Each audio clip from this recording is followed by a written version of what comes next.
I love you too. Thank you. Shabbat Shalom. You know, before we get started, I do want to take a moment to honor the memory of Sheldon Adelson. As you know, Sheldon had a bigger-than-life personality, but that was only matched by his bigger-than-life heart for people. He had an amazing love for America and Israel, and I know his spirit and legacy will continue to live on because this group will never forget him.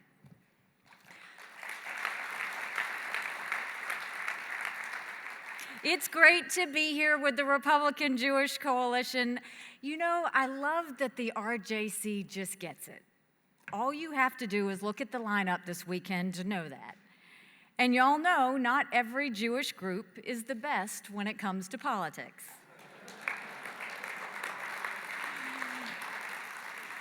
There's this group called J Street.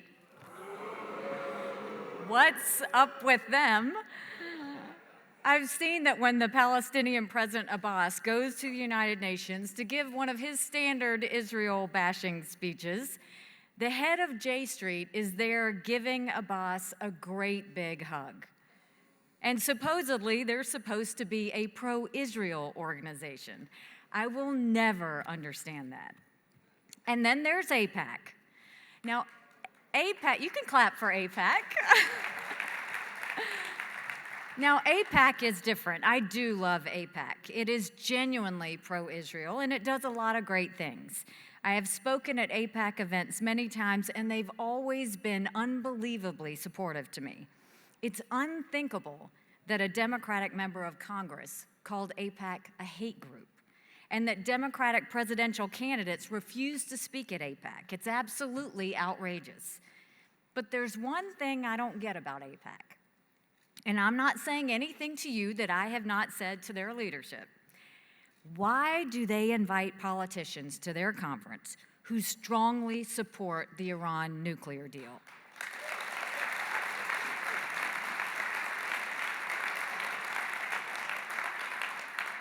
Stop rewarding bad behavior. It only gets you more bad behavior. Now, bipartisanship is important. The U.S.-Israel relationship should be completely bipartisan. I want all Democrats to support Israel as much as Republicans do. But if you make bipartisanship the whole reason for existence, then you lose sight of the policies you're fighting for in the first place. If a politician supports the disastrous Iran deal, opposes moving the American embassy to Jerusalem, and is embraced by anti-Semites who support the BDS movement, then a pro-Israel group should have absolutely nothing to do with him or her.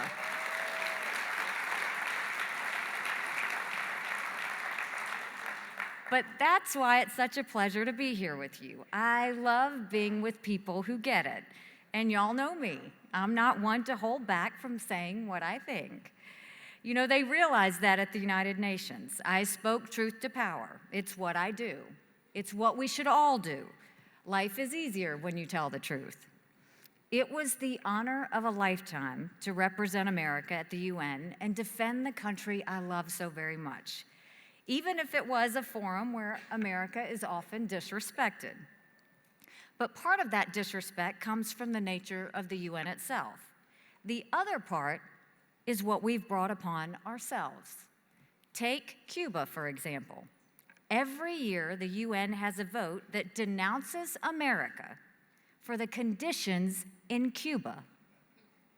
You heard that right. It's a total joke, but that's what the UN has done the past 28 years.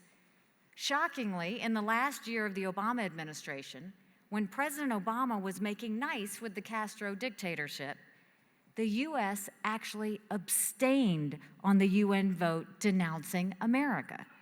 It was totally shameful.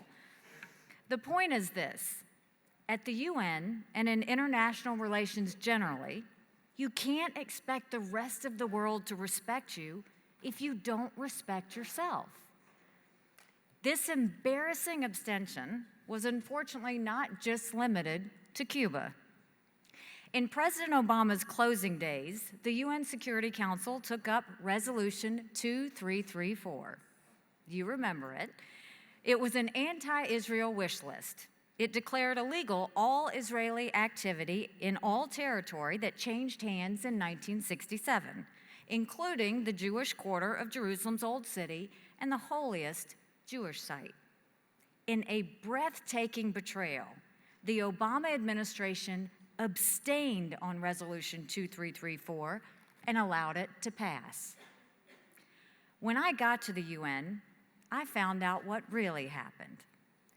The resolution passed because the US pushed it and told other countries we would not exercise our veto. It was a slap in the face to our brothers and sisters in Israel and a real blemish on the value of American friendship. In my first days as ambassador, I promised the Israeli ambassador, Danny Danon, that on my watch, as long as I was ambassador, that would never happen again, and I'm proud to say it didn't.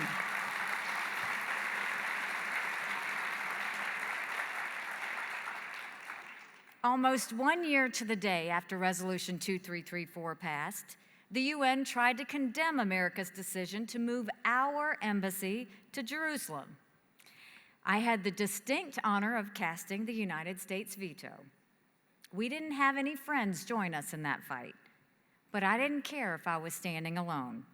We righted a wrong, and we told the world that not only is it our sovereign right to put our embassy wherever we want, but it was also time to recognize the truth. Jerusalem is and will always be the capital of Israel.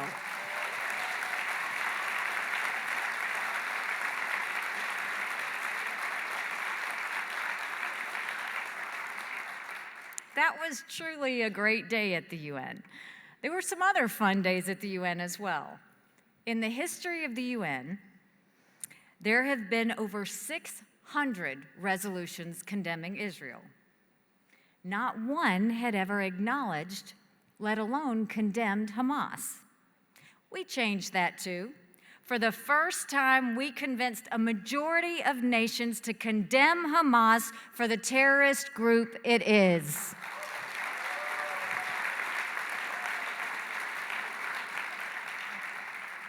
That was another good day. The UN is not for the faint at heart. We had plenty of fights on our hands. UNESCO is one of those UN agencies that routinely discriminates against Israel.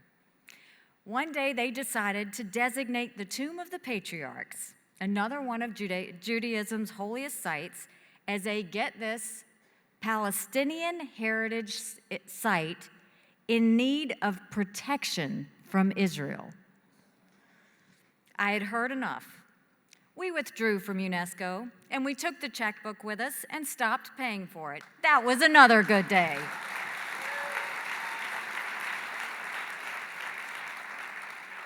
Then there was the UN commander in South Lebanon. My friend, General Kohavi, who is now the head of the IDF, introduced me to the commander when I visited the Israel-Lebanon border. That guy was a real piece of work. The UN has a peacekeeping force in South Lebanon, and its mission is to make sure the area is demilitarized and no entity other than the Lebanese army has weapons. Well, it was no secret. Hezbollah has thousands of soldiers and tens of thousands of rockets in South Lebanon aimed squarely at Israel. But the UN commander thought he should be friends with Hezbollah and not report any of their violations. I told him his job was not to make friends with terrorists. We called him out, and then we got him fired.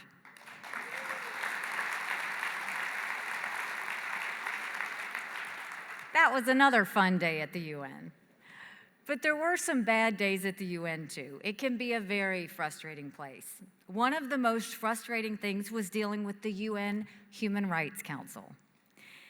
In a recent 10-year period, the Human Rights Council has condemned China 0 times, condemned Iran 6 times, it condemned North Korea 9 times, and it condemned Israel 68 times. The council even has a specific agenda item 7, that singles out Israel. No other country in the world has its own agenda item. Not Iran, not Syria, not North Korea. The Human Rights Council is a farce for many reasons. It's where some of the world's worst human rights violators go to protect themselves from criticism.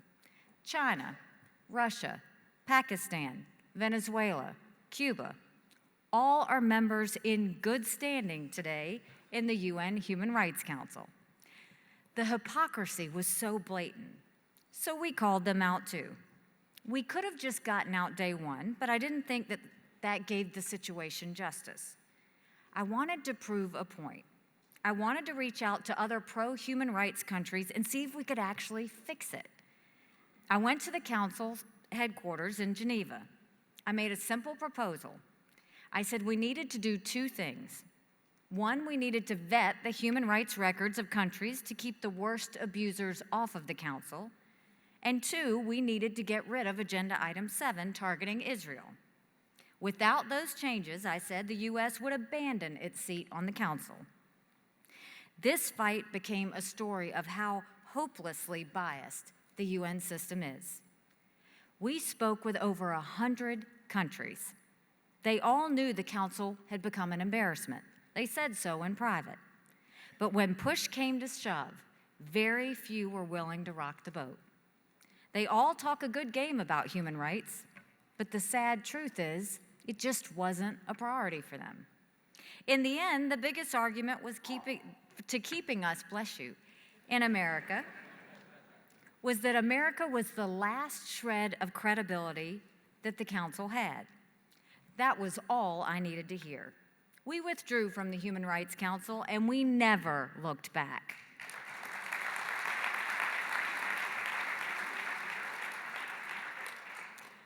Lots of countries complain about the United States in public. In private, it's a very different story. They know America's voice matters. America must always be the world leader on human rights. That's who we are. We don't need to sit on a UN council to prove that. On the day we withdrew from the Human Rights Council, I called it a cesspool of political bias. We were right to withdraw. And I will say it again, President Biden is badly wrong to return to it.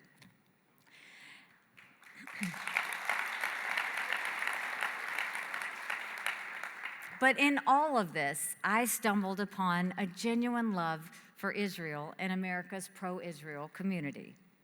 As South Carolina governor, I really didn't have much connection with the community, and I had never been to Israel. But I knew right from wrong. And as governor of South Carolina, we passed the first anti-BDS bill in the country.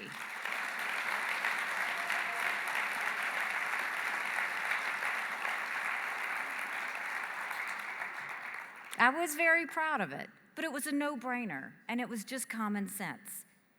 But now going to the UN, that was eye-opening. To have the idea that we have a country like Israel that's a bright spot in a tough neighborhood. It's a great friend to the United States. We share so many values of human rights, democracy, and religious heritage. And then you have the UN, which is dominated by countries that aren't free. They don't respect human rights. They don't share our values. And they bully and bash Israel every single chance they get. If you know anything about my background, you know that that sort of bullying just doesn't sit right with me, and that I automatically get my back up.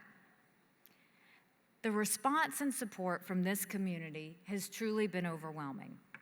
Honestly, I have always struggled with your support. You shouldn't have to thank people for telling the truth and fighting for the truth. It should be automatic. It's what our parents teach us to do. People who support Israel should expect no less. Don't ever settle for less than the truth.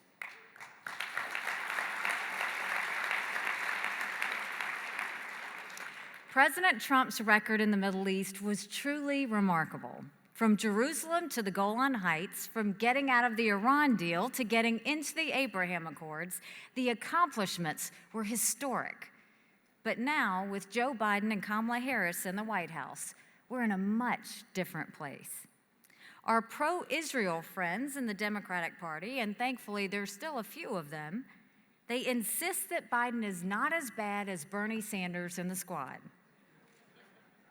I think that might be true, but that's like saying you'd rather have a D than an F. One grade is better than the other, but neither is one to write home about. The Biden approach to Iran is dangerous, and the Biden approach to the Palestinians is terribly counterproductive. Now, I'm not one to lecture a democratically elected government of a U.S. ally. Israelis are fully capable of making their own decisions. They should be free to do what's in their best interest without American politicians micromanaging them from 5,000 miles away. So I'm not giving advice, but I will offer a couple of friendly observations for the new Israeli government to consider. Number one, on Iran, I wish it wasn't so, but you cannot count on the Biden administration to stop the Iranian nuclear program. You just can't. You've seen what it did to Afghanistan. You've seen how Biden is falling all over himself to get back into the nuclear deal. The Iranian nuclear threat is existential for Israel. If Israel makes the grave decision that its security depends on removing that threat, it should not wait for an American green light to make that happen.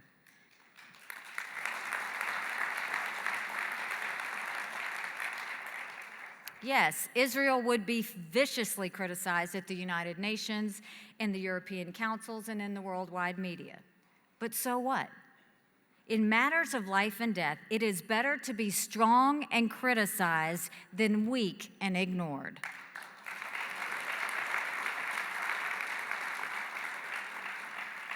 Number two, on the Palestinians, please remember who you're dealing with. The Biden team wants to get back into the business of giving millions of dollars to the Palestinians and promoting a two-state solution. But we know how that approach ends. Look, we can all have a nice academic debate about the merits of an independent Palestinian state. In theory, it could be a good thing. Lord knows that the Palestinians have suffered too much and they deserve better. But let's be real. There is no universe today under which the corrupt Palestinian Authority can run a state. There just isn't. As for Hamas, they only want a one-state solution, a Palestinian state with no Israel. That's not an accusation. It's a fact. Just ask them. This is a story that's seldom told, but it needs to be told from Congress to college campuses. The Palestinian leadership has never viewed the peace process as a way of achieving peace with Israel. They have always viewed it as a way to destroy Israel.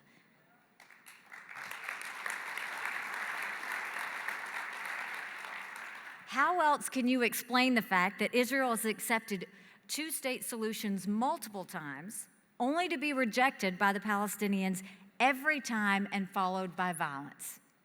If you look at public opinion, there remains far more support in Israel for a two-state solution than there is among the Palestinians. If President Abbas had gone forward with the elections in the West Bank, we know what would have happened. He would have lost to Hamas, a group that openly calls for Israel's complete destruction. This is who Israel is dealing with. Even the Palestinian Authority leaders praise terrorists and teach their children that Israel will eventually disappear.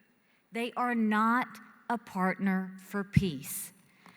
So when the so-called international community calls on Israel to make, quote, painful concessions for peace, Israel must not be fooled. This same international community will not be there when the terrorist attacks come back. This same international community, joined by its supporters in Congress, will continue to call Israel an apartheid state. The real answer to the Arab-Israel conflict began to emerge in the last administration. The Trump peace plan was the most comprehensive and realistic approach to ending the dispute between Israel and the Palestinians. It showed that both parties' interests can be served without empowering the terrorists. and the Abraham Accords showed that the Palestinian issue is not the key to a broader Middle East peace. The real key is a strong Israel that defends itself and shows its neighbors that they have much more to gain from their friendship than from their hostility. Peace will come to Israel and the broader region. I have faith in that. As long as Israel continues to show its strength and determination, not in an arrogant way, but in the thoughtful and inspiring way, like it's done so much throughout its history. I have faith that peace will come to Israel because I do know this. You cannot destroy what God has blessed, and God has blessed Israel.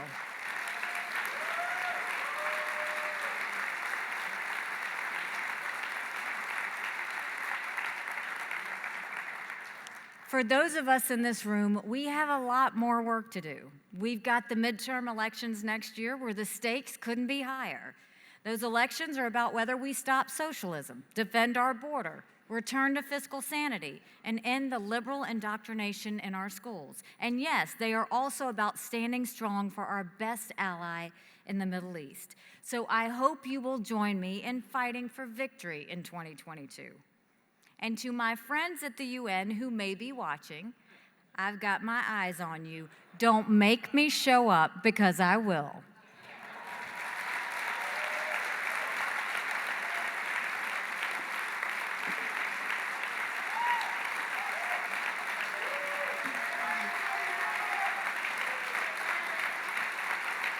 Thank you.